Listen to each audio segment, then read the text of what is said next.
PlayStation.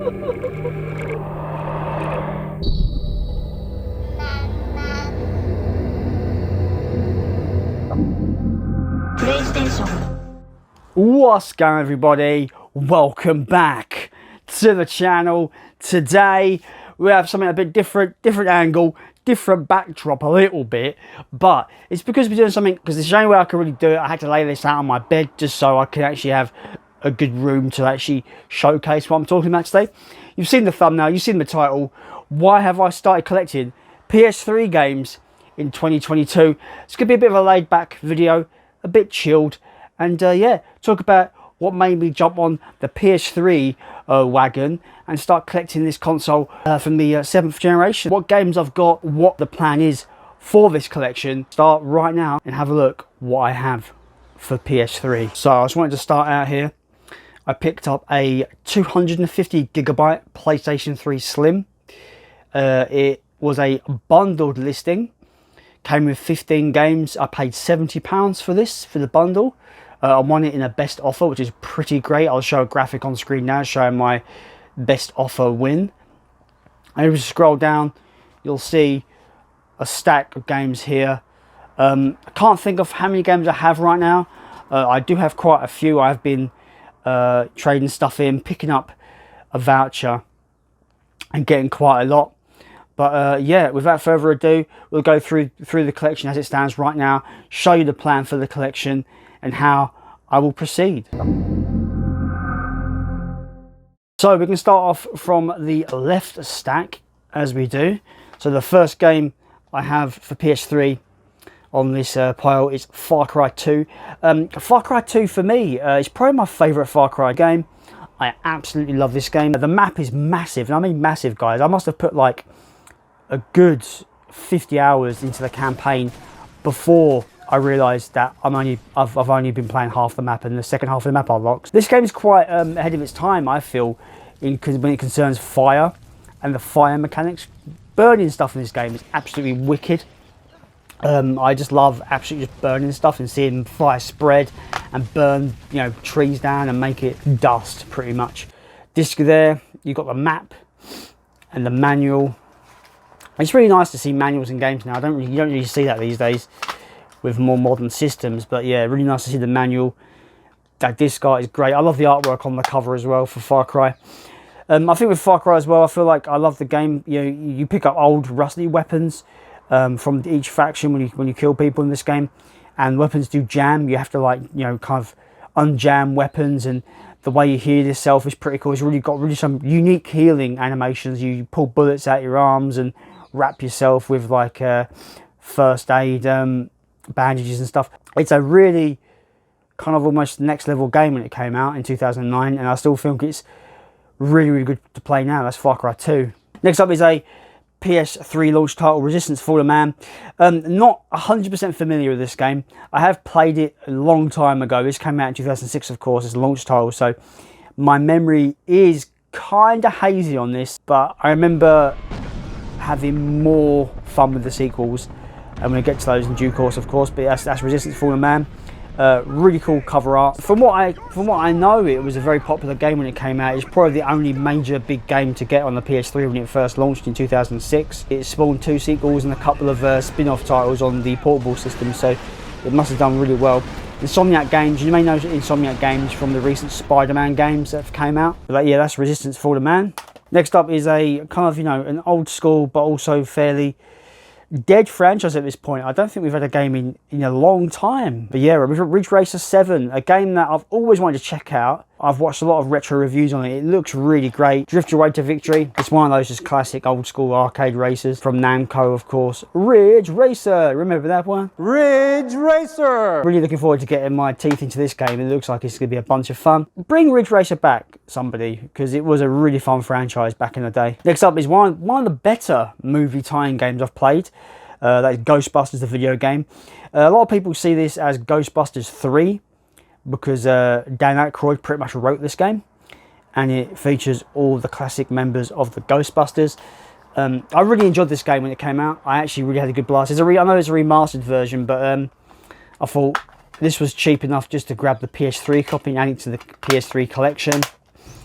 Absolutely really fun game. Really brings Ghostbusting to life and make you feel like a Ghostbuster.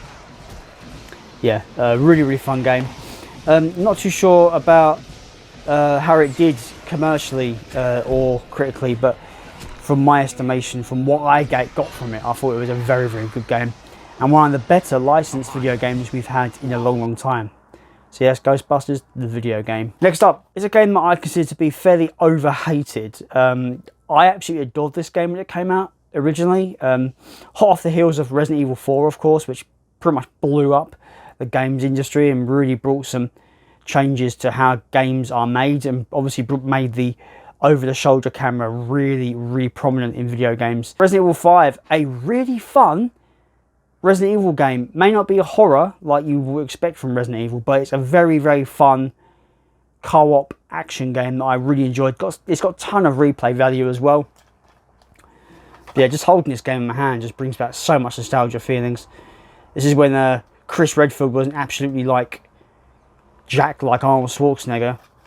It's also a game where he punches a boulder. Don't do that. Don't punch a boulder. If you can't move it, just accept your fate and let Albert Wesker kill you. But yeah, really happy to have this in the collection. Really underrated Resident Evil game that I think is fairly overhated. Really overhated, and I think that people should, you know, maybe dig it out of your collections and give it a second chance, because I think it's a really fun game, especially if you're playing it with a friend in co-op. It's really fun. Yeah, Resident Evil. Next up is a game that needs no introduction, probably one of the biggest and most addictive multiplayer shooters of all time, Call of Duty Modern Warfare 2. I was obsessed with the multiplayer in this game when this came out. Absolutely obsessed with it. Played it all the time. Great campaign as well. The single player campaign was excellent. I think this was like the peak for FPS campaigns in this era of video games at the time. I just really upsetting how downhill this franchise has gone since this kind of, you know, Call of Duty Modern Warfare 2 and Black Ops kind of peak time period for me. But yeah, it's just classic, absolutely classic. It's complete as well with manual, which is always good to see. I like my games to have manuals, even though I never read the manuals. I just like that kind of complete feel. But yeah, one of the most just like high profile shooters ever made, and basically is probably one of the best in the franchise in my opinion. That's Call of Duty Modern Warfare 2. Next up is a game that is considered to be a huge failure for Free Radical. Now you might know Free Radical as the developers that brought us Time Splitters, but Haze was billed as this massive Halo killer, and it just crashed and burned immediately. Apparently it was just a wash of mediocrity. But I've always loved that cover. I've always been interested in this game, never played it, and it was £1. It was £1.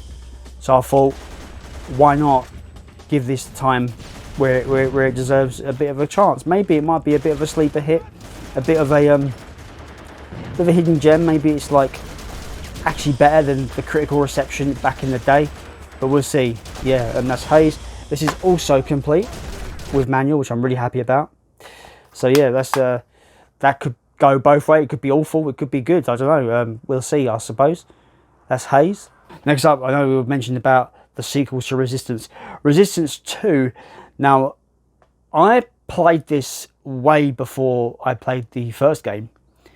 It made the first game, from what I remember playing a little of it, difficult to play because they changed the control system, and I hate when games do that, series do that. They change the controls, and it's just kind of like, why couldn't you keep the controls from the last game because they were fine, or you just got used to them? But anyway, I digress. Resistance 2 just is everything that I really enjoyed when it concerns FPS back in the PS3 era. Really fun, really cool aesthetic. I really like the story with these aliens, Chimera, and it's kind of set in like 1950s, 1960s America, and it's just awesome. I really enjoyed this game. I thought it was fantastic. Really fun gunplay, really interesting alien weapons that you pick up as well, which are really fun to use. Yeah, I just thought this was like really good, you know, pinnacle first-person shooter on the PlayStation at the time. Really enjoyed it. Again, it's complete. The manual's a bit scuffed, but I digress. The disc is in good condition, so that's all I care about. So yeah, that's Resistance 2. From there, I've played the first game. This is a massive jump in quality, and really enjoyed it back in the day. Next up is some Need for Speed. Need for Speed Shift. This is when Need for Speed kind of abandoned its street racing kind of persona and went in for a more simulation-esque driving game. Really fairly enjoyed this one for what I played of it. I haven't played loads of it back in the day, but I remember actually really intrigued by the prospect of a Need for Speed simulation racer. I'm a massive Gran Turismo fan as well, so this was a no-brainer to me to pick this up and give it a go back in the day. So yeah, I had to add it to the collection in 2022 because it's definitely a game I'm looking forward to going back and revisiting. So yeah, that's Need for Speed Shift, and of course it is complete with manual, so really happy about that. Next up, speaking of Gran Turismo 5 Prologue. Don't really know much about the Prologue stuff with the Gran Turismo franchise. They're kind of almost like, are you pretty much paying for a demo essentially? It's just like it come out before Gran Turismo 5, of course. And I guess it's just like a teaser to the full fat experience. But yeah, this is 50p, no brainer. It's in great condition, complete with manual. Yeah, never played the Prologue game, but we'll see if it's a worthy little kind of add-on to the full fat experience. But yeah, Gran Turismo 5 Prologue for 50p. I'm just going to grab it, aren't I? Right, that's one pile down. We get to this pile. First up, Avatar the game. Sorry, I should say James Cameron's Avatar the game. I'd argue this game is better than the movie. I know, guys. Kill me in the comments. I know exactly what you're saying. Kill me in the comments. This game is actually not too bad. I found it fairly entertaining. You can play for either side, and I thought it was quite fun. Two different ways to fight. You know, you're playing the characters from Pandora. You're actually, you know, more melee based and using those flying creatures to your advantage. But if you play as the humans who are invading Pandora, you're actually like, you know, more like a kind of third-person shooter-esque game. But yeah, I'm not a big fan of the movie at all, and I thought this game was actually more enjoyable than the movie. But you can, like I said, you can have a moan at me in the comments, but I don't care. That's Avatar the game. That is, of course, complete in box, because I have to have them complete in box. Not all of these will be complete in box, but for the most part, they all are, which I'm really happy about. So yeah, Avatar the game, pretty good from what I remember. But yeah, nostalgia may be the killing blow for this game. Next up, we have the third chapter in the Resistance franchise, Resistance 3. I have played this, but I don't remember anything about it, so I can't really comment too much about it. It's the third game in the Resistance series. I really enjoyed Resistance 2. I'm probably going to really like this game as well. Complete in box. Yeah, got it super cheap as well. So, third time's a charm. This could be best in the series. I've heard it got probably the best reviewed out of all of the Resistance games. So there, let's have a hope that this is really good. Resistance 3. One of my favourite games from the 7th generation Warhammer 40k Space Marine. If there's any game that makes you feel absolutely powerful and invincible, obviously you've got games like Doom, which are, you know, it's in the description, you're a Doom Slayer, you're going to feel absolutely invincible. But this game comes close to that as well. You actually feel like you are this space marine, just a massive human being in this huge armor with unworldly firepower weapons. You just feel powerful in this game. It's fantastic. You've got the chain sword, which is awesome to use. And yeah, when you shoot your bolter, it actually feels like it feels impactful. And you start with that gun at the beginning of the game. It's like a starter weapon, but also everything feels powerful in this game. Everything. And it is a true power fantasy. And just mowing down and just destroying these orcs in this game is just super fun. Comes from Relic and THQ. May they rest in peace. Well, they've sort of become THQ Nordic now, but I digress. But yeah, again, complete in box, and you know, it had to be complete in box because, yeah, I like complete in box, as I've ragged on over and over again. A Space Marine, Warhammer 40k Space Marine. Yeah, this game rocks. If you haven't played this, guys, go and hunt this down and check it out. I think it's on PC as well, so if you're on PC, you can grab this as well. It's funny because I don't really care about the Warhammer 40k franchise. Space Marine the game is fucking awesome. Go and check this game out. It's fantastic. Next up, Probably the most hated game in the franchise Resident Evil is Resident Evil 6. I remember playing Leon's campaign and enjoying it to a point. There was annoying moments, of course, but I enjoyed it to a point. Then I played Chris's campaign and hated it. Then I played Wesker's son's campaign. I forgot the character's name and hated it even more. So you can see where I'm going here. It's a very, very mixed game, mostly leaning to the bad side of things. Really like this steelbook though. This came with the PS3 bundle that I mentioned. It came with like 15 games. This was a part of that. In absolutely immaculate condition. Really happy about that. Of course, complete in box, and it even comes with the slip, which is actually quite rare to see, which is nice. But yeah, Resident Evil 6, mixed bag at best, absolutely atrocious at worst. But it's going to be in the collection because I really like this steelbook. That's basically why. So yeah, Resident Evil 6. Let me know if you feel this game is overhated, because I do know it does have its fans. It is the best-selling Resident Evil game to date as well, which is scary. Next up is one of my favourite horror franchises of all time. That is Dead Space, and this is Dead Space 3. I haven't got the other two yet, but Dead Space 2 is my favourite, FYI. Dead Space 3 did a lot of things that kind of turned fans off. It became more action-orientated.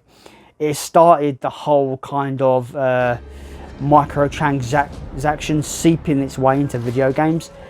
You could pay to upgrade your weapons and buy parts and all this weird stuff in the actual online store for this game, and it kind of turned people the wrong way, kind of gave them a bad taste in their mouth. But overall, I generally still felt like this was a entertaining chapter in Dead Space. It's nowhere near the best. It's probably the weakest in the trilogy, but I generally thought it was entertaining for what it was. It looked great as well at the time. I don't know how it's held up. It still could look great. But yeah, Visceral Games, may they rest in peace. EA buys developers just to kill them off, it seems. But we're getting a Dead Space remake soon, so hopefully that would be kick-ass. But I'm looking forward to revisiting the trilogy on PS3. Next up is a bit of an obscure game that I put in a lot of time into. Really enjoyed this game. I thought it was really, really fun. Hunted the Demon's Forge. Now this kind of plays almost like a fantasy Gears of War. It's over the shoulder, but it has magic. You swap between two characters, one that focuses on melee combat, the other one focuses on like magic and range combat. Really fun, really good. I really enjoyed it. No one talks about this game. I think it's a really, really fun game. It comes from Bethesda Softworks. Just an underrated game, and you can play it in co-op as well, which is always a bonus for games. You never see split screens co-op anymore, and it's a shame because I think games like this are really fun in co-op. But yeah, complete in box as I would expect and as I want, of course. But yeah, if you've not played Hunted the Demon's Forge, I highly recommend it. It's a great game. Had a lot of fun with it, and I think you might enjoy yourself if you like your kind of fantasy, dark fantasy stuff. It's really great. Speaking of dark fantasy, one of the greatest RPGs ever made in my opinion, Dragon Age Origins. Yeah, I can't put into words how many hours I put into this game. When it came out, I didn't even buy it. I rented it from Blockbuster. Do you remember Blockbuster? They were a thing. I remember renting it from Blockbuster and absolutely just doing nothing else but playing Dragon Age. What a great game this is. The dark fantasy epic. Absolutely. I'd go as far as saying Dragon Age Origins is better than Mass Effect 1. Yeah, really good. I love how you can develop your characters in this and develop your relationships with your squad and whatnot. The combat was fun. Everything about it was really cool. The dialogue system was really, really fun in it. This comes with a bonus disc. Oh, this is actually the disc, my bad. The bonus disc is here. I don't know what's on the bonus disc, but I'm hoping it's all the DLC stuff. We will see. But yeah, complete in box. Yeah, like I said, one of the best RPGs ever made. Absolutely love Dragon Age. The sequels are ho-hum. Number 2 is pretty mediocre. And Dragon Age Inquisition is pretty overstuffed, if I could be polite about it. But Dragon Age Origins is pretty much a near perfect RPG, and I absolutely love it.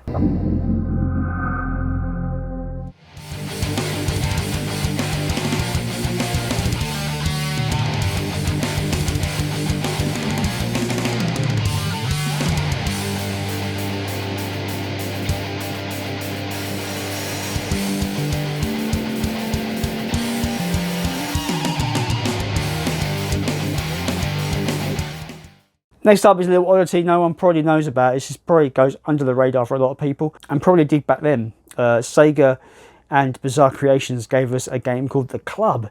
Now, what is a club, would you say?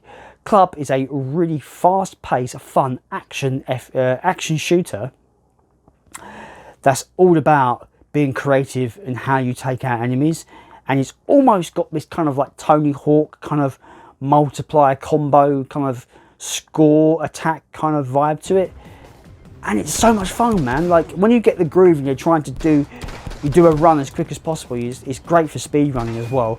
You're trying to be as creative as you can with kills and beat the level in the fastest time.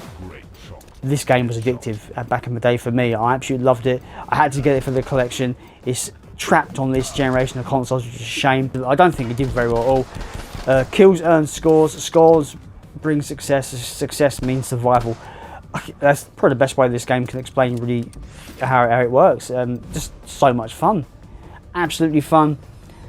Fun game from Sega and Bizarre Creations. Complete inbox. Yeah. The Club. If you've not played this game, I really recommend you to give it a go. It was mostly built for kind of like competitive play online, but I never did delve into the online section. I just played the single player kind of campaign, which was really fun, and I had a really great time with it.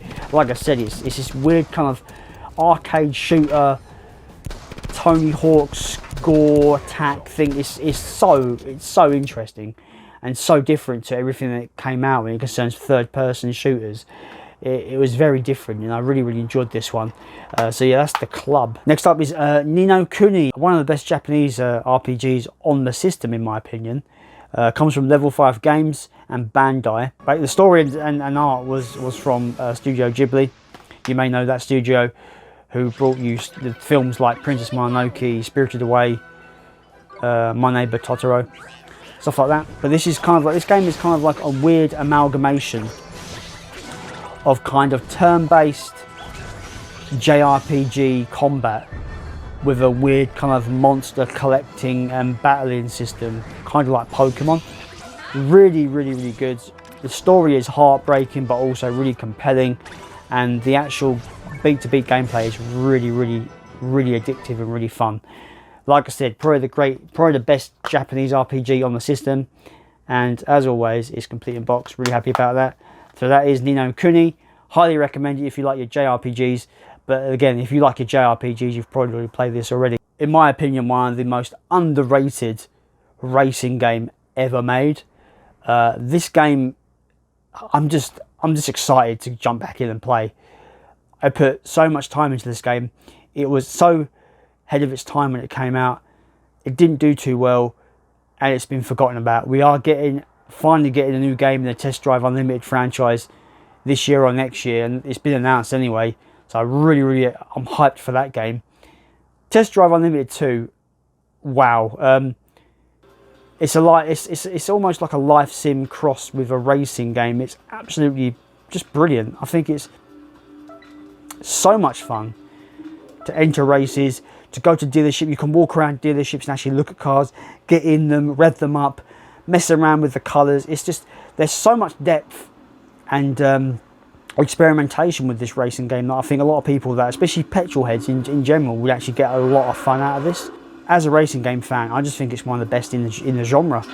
Very underrated. No one talks about it that much, but I think it's just one of those just great kind of like, just lose yourself in the world and in the idea of just driving around this massive map. The map is huge in this game. It's not got the best graphics, it's not got the best story, it's not got the best this and that. The driving is really fun, the racing's cool, and the map you're driving around is really fun to explore. And yeah, Test Drive Unlimited 2, just underrated, complete in box, boom. And finally, a racing game no one bloody talks about, Split Second Velocity, and it is a Disney game. Holy shit! This game is really fun, just arcade perfection at its most purest, in my opinion. If you're not Burnout, of course. But yeah, this is almost like you're racing in a TV show, and you're able to trigger the track to basically explode or throw stuff at you, or a helicopter drop shit onto your opponents. It's very much a game of skill, speed, and how many drivers can you wreck before you win. Basically, it's really good. It's set up like a TV show. It's really fun. It's really good. I had a lot of time. I can't explain this game without really showing you footage or anything, but yeah, Split Second is great. What a great game. No one talks about it. It's made by Disney when they made games, and it's one of the best arcade racers on the system. What a fucking game. Well, that was a long video, wasn't it, guys? But yeah, that's my collection as it stands. Before we go, we are going to get into the plan of the collection. So, sorry about the sun here. So, the plan is, I've written a list of the games I want, and as I get them, I will be highlighting them off with yellow highlighter. As you see, they are going to be marked off the list. Got about 100 and 120 games on the list. I'm sticking to this list as much as possible. Soph wants to really add to the collection as well, because she grew up with the PS3, so it's kind of her kind of nostalgia box, and she wants to add games to the collection as well. But yeah, this is the list. We've got a bunch of great games here. There's some really expensive stuff as well that I'm not going to be able to afford yet. It's probably going to be the last stuff I look for. No! God, please, no! No! No! No! I do have a big list of games for the collection that we want to get. But yeah, let me know. Do you like PS3? Are you going to start collecting? Do you already have an existing collection? Let me know in the comments down below. I think it's a really underrated machine, especially since the PS4 and the PS5 came out. It's kind of been just relegated to a memory. Like, Sony don't really care about it anymore. Obviously, there are fans that stop them from shutting down the online store, which is great. But I feel like there's still a massive library of awesome games that are trapped on the system that I think a lot of people can have a good time with. And that's what we're doing. Me and Soph building this collection up to have a really good kind of time. And there's games you want to play co-op as well. It's got a really good co-op library as well for the system. So yeah, PS3. Let me know what you think about the machine. Was it your console back in the 7th generation? Was it the console that you chose to pick up over the Xbox 360? And what games are your favourite on the system? As always, guys, if you like what you see here, you want to see more, there of course is going to be another video that's going to pop up right about here. A bit of a different video today, a bit of a long one. I hope you've got a cup of tea in that, because you know you'll be here a while. Thanks for watching this long video, guys. Let me know if you want to see more kind of video game content in the comments down below. And as always, I will see you next time.